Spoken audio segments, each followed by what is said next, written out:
Hello, everyone, and welcome to Dreamleapers.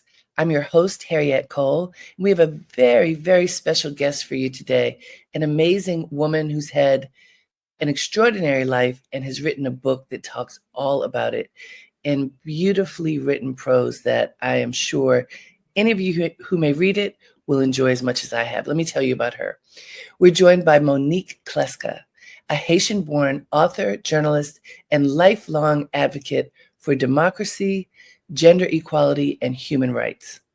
She was formerly a United Nations official and UNICEF representative, and she spent more than 2 decades working across Africa and the Caribbean, amplifying the voices of women and young people, and leading campaigns in particular to end child marriage and empower girls through education.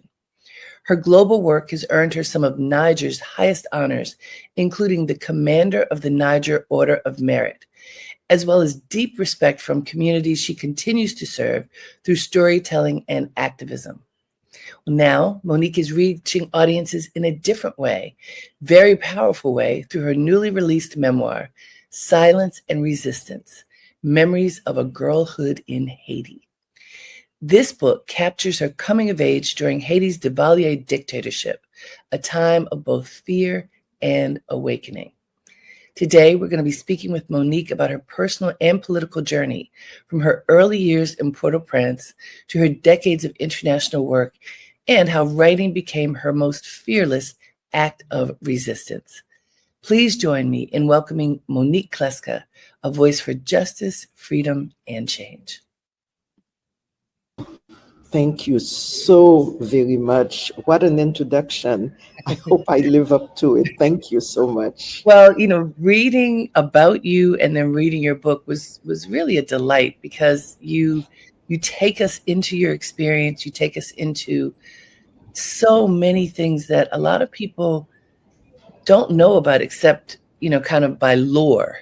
You hear little bits from people about other parts of the world and kinds of experiences that folks have.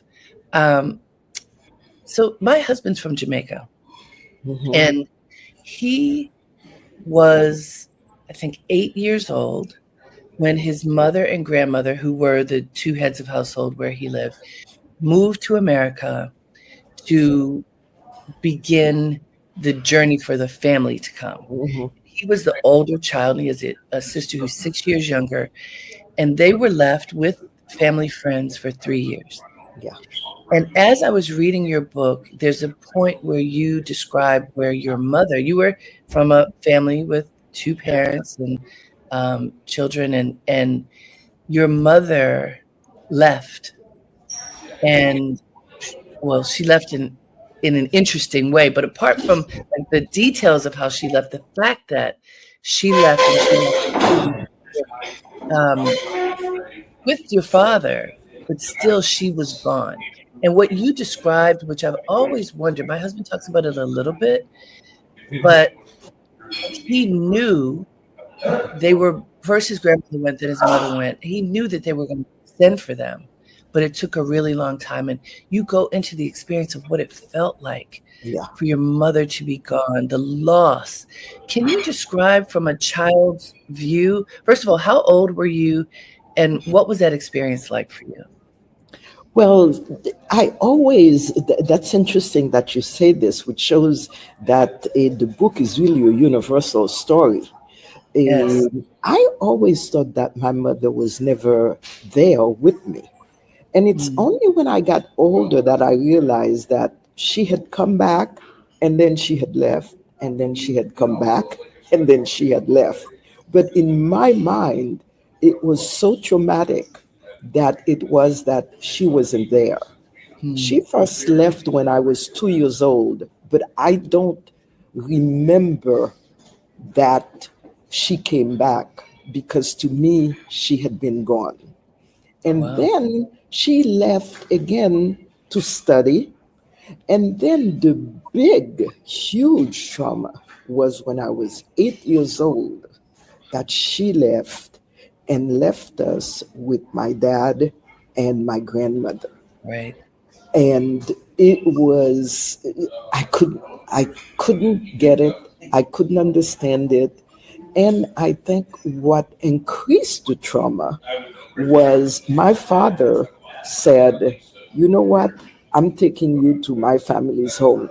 So he sent my grandmother away and then took us to his family's home where everything was different. Mm, Everything was totally different. The language, because with my mother, we had been speaking French. mm. Proper little girls being brought up, we were speaking French. But there, it was Creole, which is the language that all Haitians use. But you didn't know that language. Well, I knew that language, but we were told not to use it. Mm, So we only used it, for example, with the maid who didn't speak French, but a proper little girl, the upbringing we were being given with my mother, almost in quotation mark, kind of bourgeois kind of thing, was you were speaking French. So right. I was just kind of dropped into a totally different world. And Mm, my mother was not there, and everything, the only things that were there that made it home was my father and my sister, who mm, was there with me throughout the whole time. So mm, it was just awful. It was trauma. It mm. was, now we call it trauma. But Right, then nobody thought about it. right. And worst, people at the time, nobody talked to me about, wow, what must you be going through? Today, I think, we children are allowed to speak. Somebody will say, how do you feel? I know you're missing your mom, but nothing like that. It was, in fact, it was almost a cult of not talking about her Sure. because And there were things we did not know. did she ever talk to you about, I mean, not in the end of life, because I know in the book you tell us she talked to you at the very end of life, but as you were growing up, did she ever tell you why she was gone? No, And did she ever bring you with her, or you came separately? no, no, no. No. She just left. And in fact, that time, I was told the night before. Right. And it was as we were going to bed, by the way, tomorrow I'm leaving. So it was like, oh my God, you know? And the time it took us to process it, we went to the airport, you know, and it took me 50 years, over 50 years to find out why she did not tell us she was leaving. So And will you so, share with us, what will you share with us? What was the reason that she didn't tell you? the reason was because she was herself a victim of violence by my father. So she, for her safety, she could not say it before. So it's a kind of thing that now I give advice to women who are victims of violence. Right. Don't say you are leaving. Right. Make your plan, prepare yourself, and then leave, and then call and say, by the way, I left. What's But do amazing not say, what's amazing about this, Monique, is that in your work, which your many years of humanitarian work with the UN and with UNESCO, and you know you have worked in particular with people who have experienced domestic violence, experienced tremendous hardship and violation, and you didn't know that that was part of your no, childhood, that you didn't know that that was part of your family experience. Isn't that no. amazing that you would come to discover that the very thing that you've been trying to fight all over the world literally happened to your own mother? Yeah. And Harriette Cole, I think one of the things that's interesting about it is my mother never said this, like, your father is bad, your father did this, your father never. My mother never uttered a bad word about my father while we were growing up.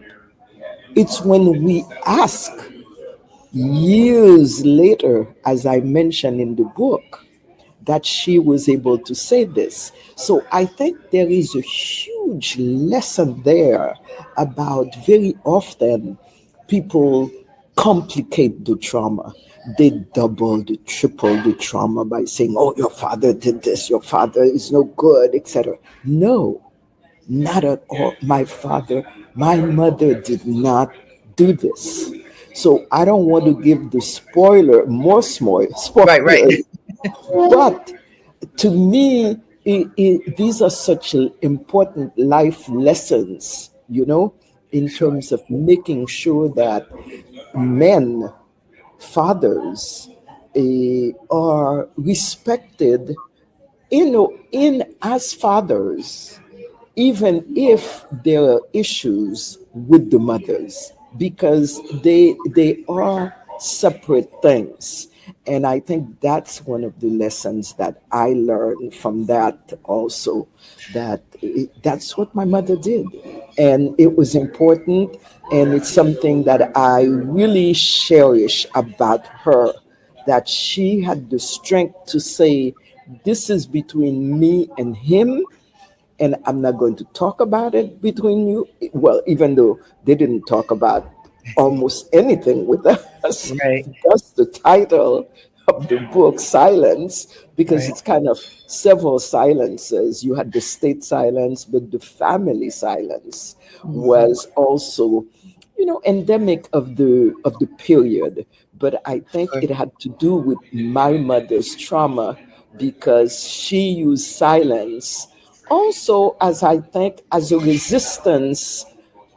That was one of her ways to resist what she had gone through, Mm. and she passed it on to us, even though it was kind of perverted, but that was her manner of dealing with her own trauma.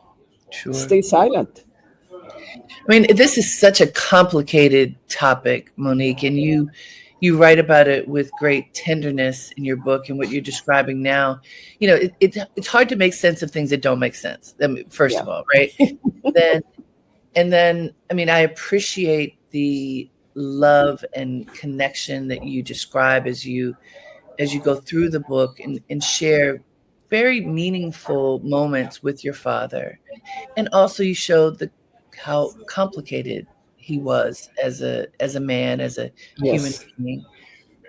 And I see your point about the fact that she was silent, gave you an opportunity to just simply love your father and not be jaded by her experience. I'm going to say, yes, I received that, and who knows what it would have been like if you had known. If Yes. you had known, you may have had more compassion for her, more understanding for her leaving you. So Yeah. there's so many sides to what happens when there are violations in a family. Yeah. And part of the reason why we wanted to talk to you at this time, this is National Domestic Awareness Month, Domestic Violence Awareness Month, Yeah. and there that we're shining a light on what happens when there's violence within a household, and there are a lot of things that are difficult to deal with, but not feeling safe in your home Yeah. is Yeah. certainly one of them that can be devastating for so many. Another story that you share in your book, and this is after your mother left, was of violence from your grandmother. Yes. Yes. And can you speak about that? And also, Absolutely. and just for context, the timing, there was a time, and I think you are from that era, where it was commonplace all over the world. If you did something that the elders thought you shouldn't do, you would get slapped, you would get beaten, but whatever version of that was, you would get spanked. That was the norm. Yeah. It wasn't like now where you could get arrested. Not at all. So it's a different day. But even Yeah. as it was a different day, what was your experience? Well, yes, it was accepted, and socially it was accepted. But somewhere along the line, when you see a child suffering, something has to ring in you. Something has to say, no, we can't do this. No, this is unacceptable. And even if it is socially, yes, you can beat up a child. But there are things that, to me, there is a heart somewhere. And Mm, I think that was the feeling that I had, because the physical abuse also came with verbal abuse, uh, with denigrating, with telling me that I was a child of a devil. mm, And that kind of, I mean, I can still hear it. It was kind of like a mantra, and it never goes away. And somewhere along the line, you're always thinking, no matter how many things that you go through, in your life, etc., but somewhere along the line, you're still thinking, could she have been right? Could mm, mm.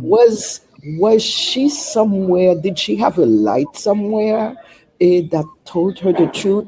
So I think these things are important, and I think people, and that is the thing that is important today. People have to know that you have to speak up. It Yeah. is not a personal issue. When somebody is being violated, it is not between the person who violates and the person who is suffering. It is a societal thing. And I think that is, to me, the lesson that I learned from that. Nobody spoke up. Right. Nobody spoke up. The only safe place I had was when I got into a taxi and went to my father's house. And then I felt safe.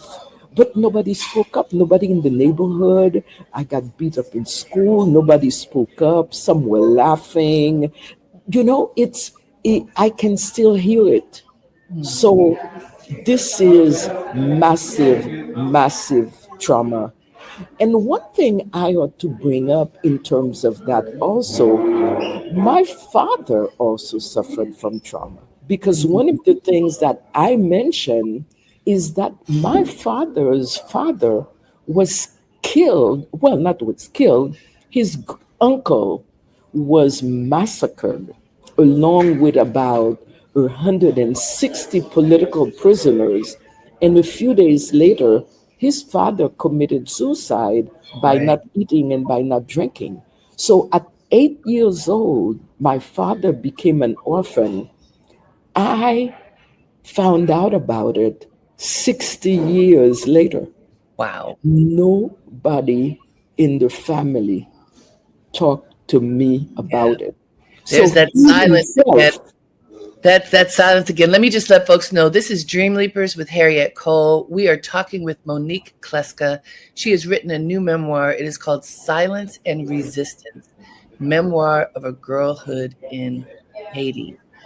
You know what you're describing, Monique, is this cycle of violence that yes, can occur in families and in societies. So I want to back up now because there's another aspect of Haitian culture yeah, that I think is very important to bring up and put in context. I mean, what this is a country fraught with challenge. Um, I think in part because it was the mighty country that was the first Caribbean nation to become free from Europe, and in this case, France. And, how dare they? And I think that how dare they turned yes, into continued persecution and every type of just bad government and relationships with many countries, including our own, that yes, were unhealthy. And there are many scholars who have debated what it all means, but One of the things that happened during the time that you were growing up was it was the reign of Duvalier, who Yes. was one of the worst leaders of Haiti and, dare I say, in the world. And it was a reign of terror. And you describe in your book the fear that people had simply walking down the street because this man's outlook on life and what he required of everyone. Can you talk about the Duvalier era to give folks some context about him? Yeah. The Duvalier era to me was a nightmare. The country, when we went away, we went to the beach, the daily life, well, weekend maybe, we were taken and seeing the mountains and whatever. But the everyday life of the average Haitian was terror because it was controlled. Everything was controlled. Who you spoke to, what you were saying, and one of the significant things that I think I talk about in the book is the relationship with the domestics. For example, we had a maid, and you couldn't speak in front of her, and it was like, has she left? Has she gone to her room? Okay, and then now we whisper, and whispering became almost like the way to talk, because you could not imagine that your maid was not a spy. And interestingly, I saw that. I remember when I traveled for the UN in Ethiopia, and I saw that my girlfriend invited me for dinner, and she was looking, did the maid leave? And the cook had left, and she said, everybody is a spy. Just to talk about the universality of fascism, of totalitarianism, you know, because it's not only in Haiti that we lived it, people are still living it today. But in Haiti And Monique, also, were many of these house servants spies? Did they go back and say what was happening? I don't know, perhaps they were, but whether they were or not, you lived it as Right. if they were. Mm, And so you were terrorized by that fear. mm. And another thing is my girlfriends who disappeared. We used to have two girlfriends. I love going there. The backyard, my God, the backyard was like a tropical paradise, And we played, all sorts of games. And then one day, my father didn't go there anymore. He didn't take us. And when we asked, can we go? No, you can't. And okay, so we didn't say anything. And the next time, can we go there? No, you can't. And we just stopped going. And it was years later that we found out why. It's because practically the whole family was killed.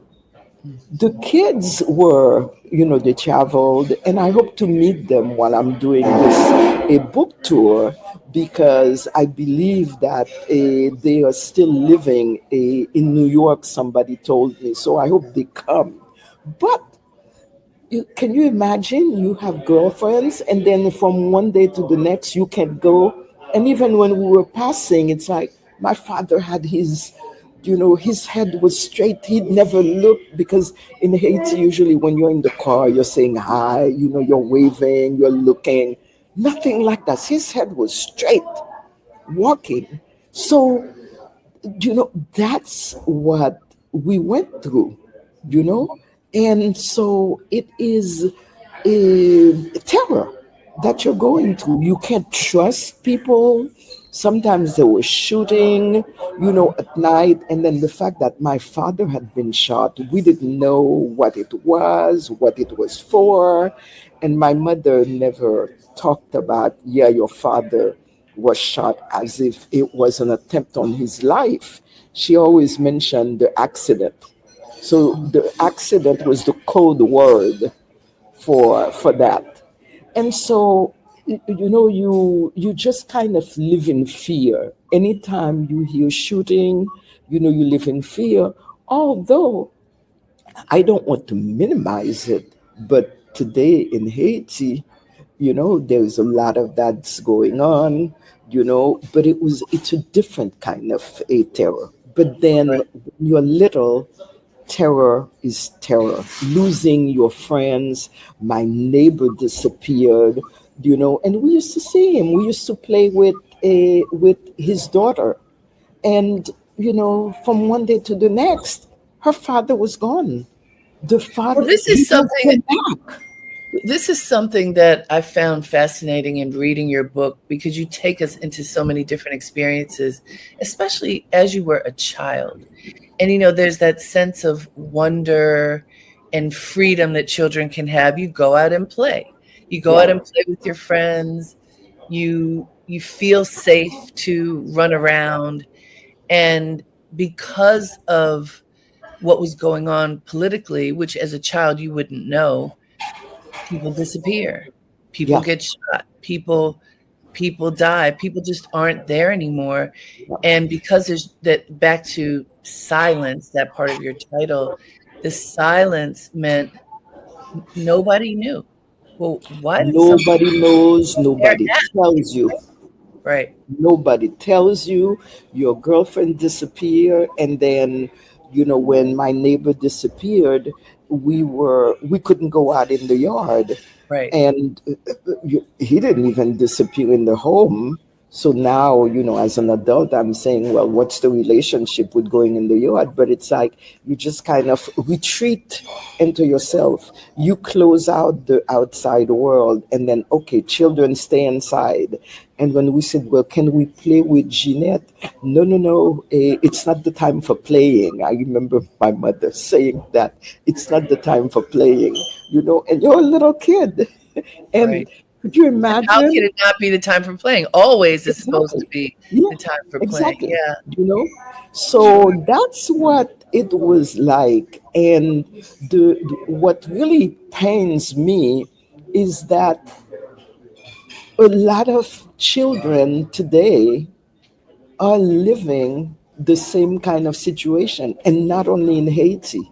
And I think, that's why I want to emphasize that it is a story of a little girl in Haiti, but it is a story also of fascism, of totalitarianism, and of little girls other places in the world who cannot be free, Right, who are not allowed to be free, and who are terrorized by their governments, or who are terrorized by their families for different reasons, right, or who the only thing that they know is, nobody's telling you anything, nobody's explaining anything to you.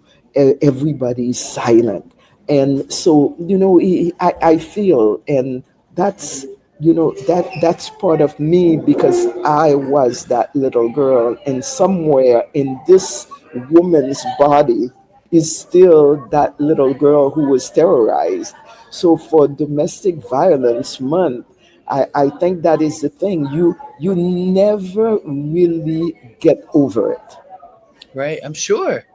You I mean, never and, get and, over it. and you described growing up in a middle class home. I think this is something else that people don't necessarily even know about Haiti. People think about Haiti as being impoverished, and parts of it are, and parts of it were. But you Yeah. grew up in a very proper household. People spoke French, and you had a maid. It was a middle class experience, Yeah. and still nobody was immune to the fear of the Duvalier regime and the fear of not being safe.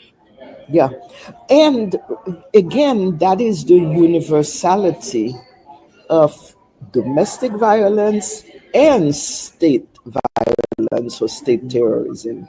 It is universal. You can have money, you can be whether a woman, whether man, whether child, whether adult, the suffering is still the same. And when you're being terrorized, no matter what it is, you are being terrorized. And I think those are things that are important to know, that anybody for, and that's one of the things that we talk about when we talk about a gender-based violence, women being beaten or whatever. They can, you could have all the money in the world and your husband is beating you. You can be dirt ass poor and your man is beating you. So it has nothing to do with finances. It has to do with the way we bring up our little boys Mm, so that they think or they believe that it's okay to beat on a woman. And I think when we talk about a, particularly since you said you wanted to, to talk to me in this era of sure. domestic violence month, it is up to us mothers, sisters, daughters to make sure that we bring up our boys, our sons, our nephews, our brothers, so that they know, no, no, no, no. Respecting a woman means respecting her integrity. Believe her when she says no. Believe her when she says stop. And so that you can respect her. Do not curse her out.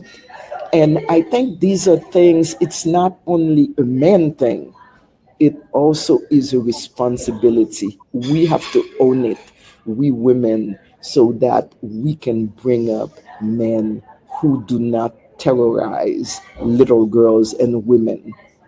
And so we do Agreed. not ourselves terrorize them. Sure. Hey guys, this is Dreamleapers with Harriette Cole. We are speaking with Monique Clesca. She has a new memoir called Silence and Resistance, Memoir of a Girl in Haiti. Really a powerful book, and we're talking about her experiences and so many things that you have learned, Monique, along the way. You know, there's an aspect to domestic violence, unfortunately, that can be generational. And there's a certain point in the book where you describe that you were in a relationship yourself where you had been beaten and you told your mother. Mhm. And interesting because you had this complicated relationship with your mother, yet you also trusted that you could share with her this really horrific moment. And and she gave you great advice. What Yeah, what was that advice? Because I think it's advice for anyone who might find themselves in this situation right now. yeah. That advice is advice that I give to everyone now. And that advice that she gave me is, don't say you are leaving. Don't say you are walking away from the marriage, from the relationship. Don't say anything.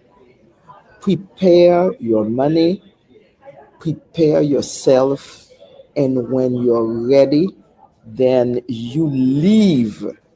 And when you are out of the house, then you call and say, I left, I'm not coming back.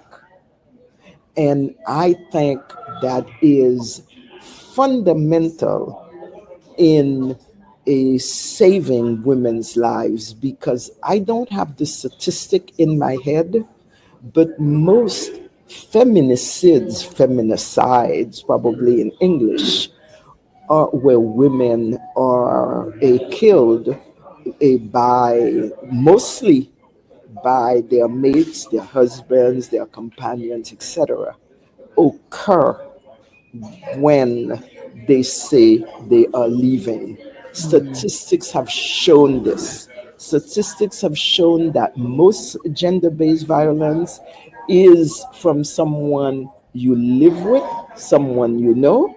And statistics have shown that most women who are violated or who are killed after they have said, I'm divorcing you, I am leaving you, I will not come back. So, my mother's advice and the advice that I give to every woman, keep it to yourself. Do not say you are leaving if you're being beaten up, whatever. Don't say you're leaving.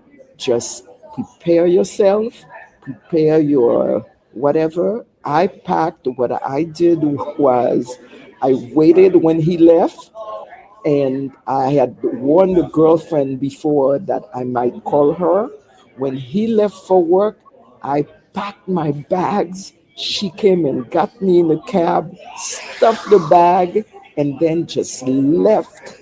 And then I can still see myself just rushing away, getting in that cab, and then going. I had already rented, sublet an apartment, and that's what I did.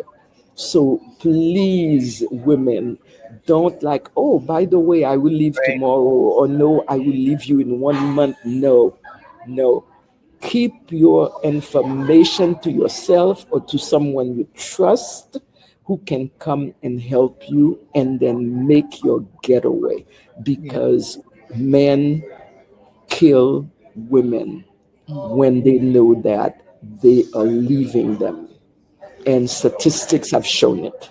I thank you for putting emphasis on that. This is National Domestic Violence Awareness Month. We know that there are sadly millions of women in particular, but not just women, it happens to men too, but there are millions of people who suffer domestic violence and really don't know what to do, and sometimes, mentally do not feel strong enough to make the choice to walk away. And so just blessings to anyone who is in that situation, and we wish you the strength to find your way to safety, because you deserve to live and to have a healthy life.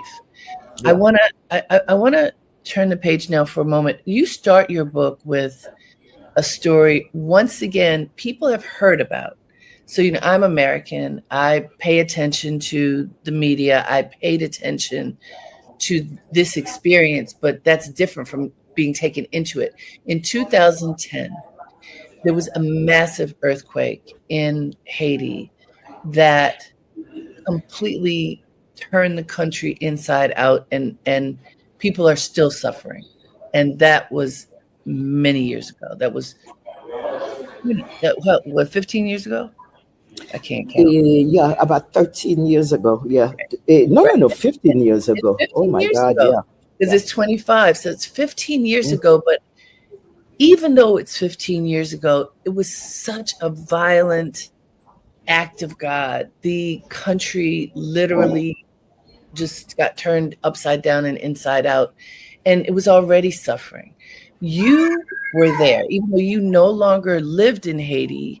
You had a home in Haiti, and you were in Haiti when this occurred. Can you take us into this experience and share with us what you saw and what happened from your perspective? Yeah. Well, earthquakes are, well, they're very sudden. I was gardening, and then, you feel the ground shaking, and it's like, what's happened? And by the time you say what's happened, very often the earthquake has already happened. Mm. And so that was the ground shaking. Then I looked back, the car was shaking. And so I had my godson with me, and he was on a ladder, and it was, please get down. So he jumped down, and okay, get Calix the gardener. And, I realized that. But then it seemed like seconds later, two things happened. The telephone rang. It was my sister almost immediately. And, in the age of, the CNN and whatever, and it was like, there has been an earthquake. So that was confirmation And by that, the way, the yes, fact that your sister could get through, this is like a miracle, because the phone lines, I'm sure, were down moments after. there were moments that's practically all she managed to say, really, because the phone lines went down. Right. But then by habit, because I'm a journalist, I always carry, and I've traveled a lot throughout the world. So I always carry a little transistor radio with me. And very often it's on the French channel on BBC. And it was on the French channel, and they announced an earthquake. And then seconds later, it was like, the buildings are down. And then a few minutes later, it was like thousands of you are dead. And it was like, it just kept on mushrooming. And eventually, it was close to 250,000 people who died.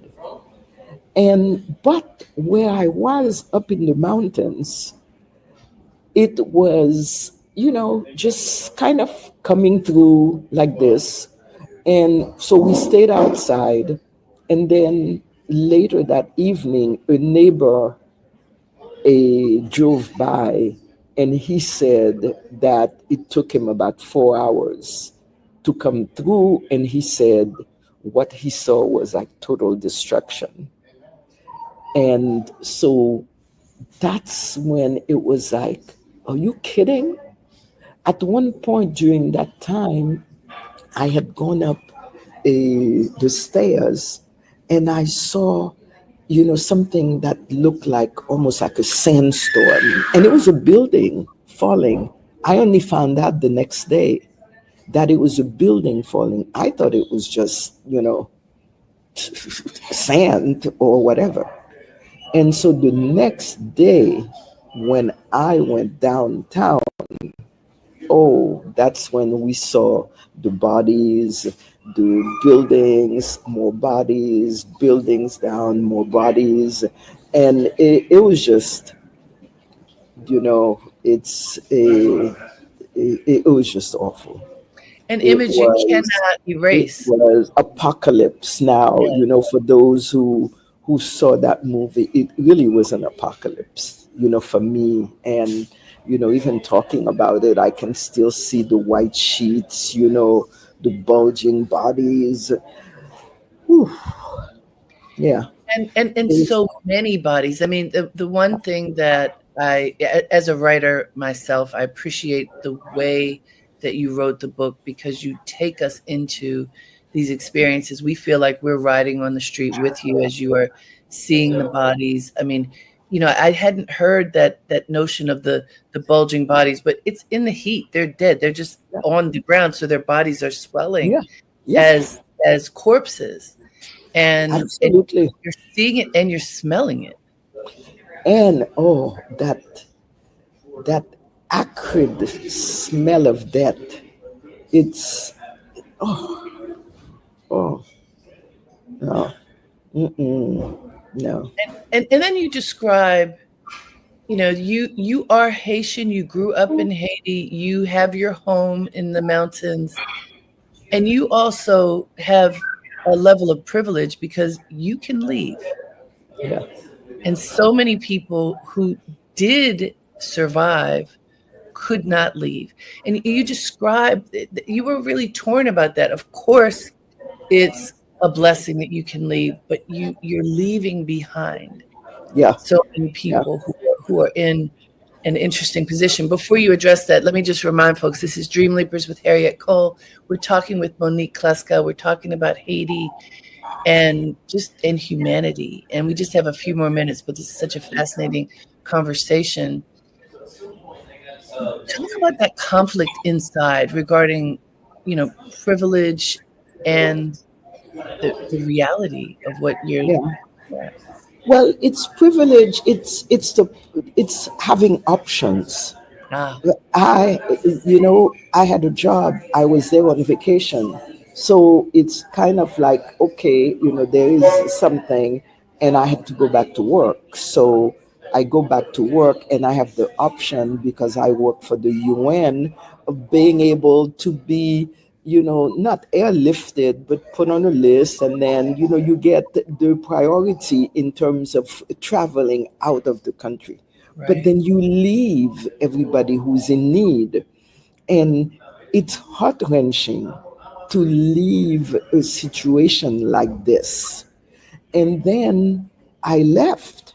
But then I did not leave because even though I left, I kept on hearing the noises, I kept on seeing the bodies, I kept on smelling, the scent of death.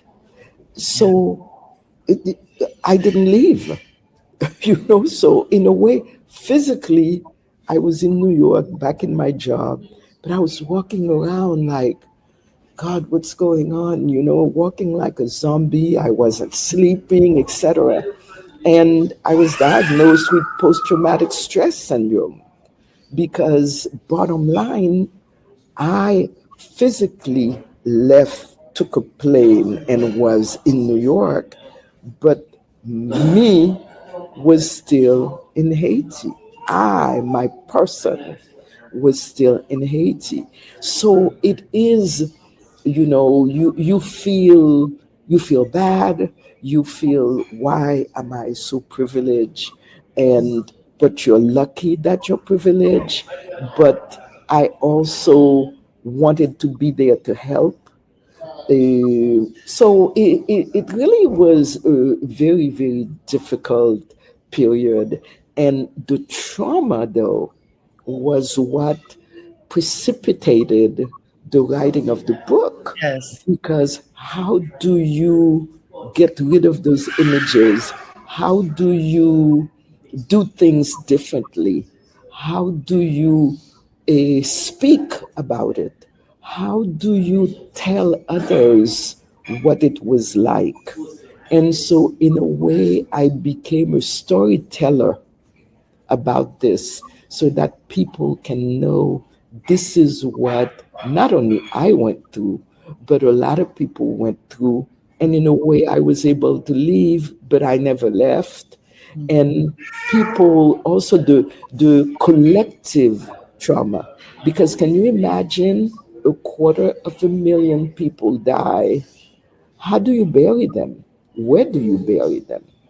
And Haitian culture is very particular about death. There is a whole cult of death.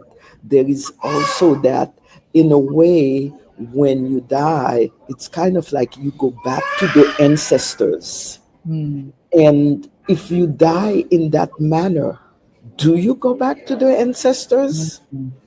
How do you travel back? Because you're supposed to be, when you die, you're supposed to be at peace. And so Right. you travel back to the homeland, which is Guinea. But how do you do this if you are in a mass grave? How do you do this if your body is stuck under a building? So these are all questions that I ask.